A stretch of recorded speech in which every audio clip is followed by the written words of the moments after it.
হচ্ছে। কালকে বললাম বাড়ি যাব।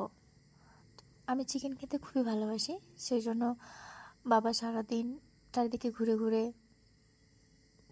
মানে দেশি মুরগি খুঁজে খুঁজে বেরোলো যে তার মেয়ে আসবে বাড়িতে, তার পছন্দের খাবার হচ্ছে, তার জন্য রান্না করতে হবে, তার জন্য বানাতে হবে।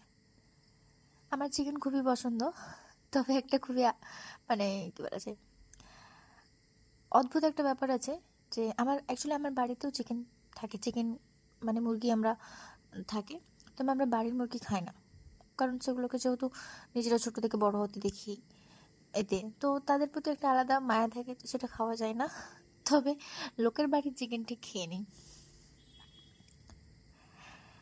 তো চিকেন খোঁজাখুঁজি করে নিয়ে আসার পর সন্ধ্যাবেলায় আমি বাড়ি পৌঁছোই। রান্নার দায়িত্বটা আমার উপরেই থাকে। আমার রান্না করতে ভালো লাগে। দেখো, রান্না করতে ভালো ভালো লাগে যাদের, এরকম দুরকম টাইপসের মানুষ। একজনকে আমরা বলতে পারি যে সেটা হচ্ছে মানে কমপ্লিট রাঁধুনি যেটাকে বলা যায়, যারা কাটা বাছা ধোয়া থেকে শুরু করে রান্না কমপ্লিট করা পর্যন্ত পুরো প্রসেসটা করতে পারে। আমি হলাম কি পার্সিয়াল রাঁধুনি, মানে আমার ওই কাটা বাছা ধোয়া এ করা ওইসবের প্রতি আমার কোনো ইন্টারেস্ট নেই, আমি নট ইন্টারেস্টেড অ্যাট অল।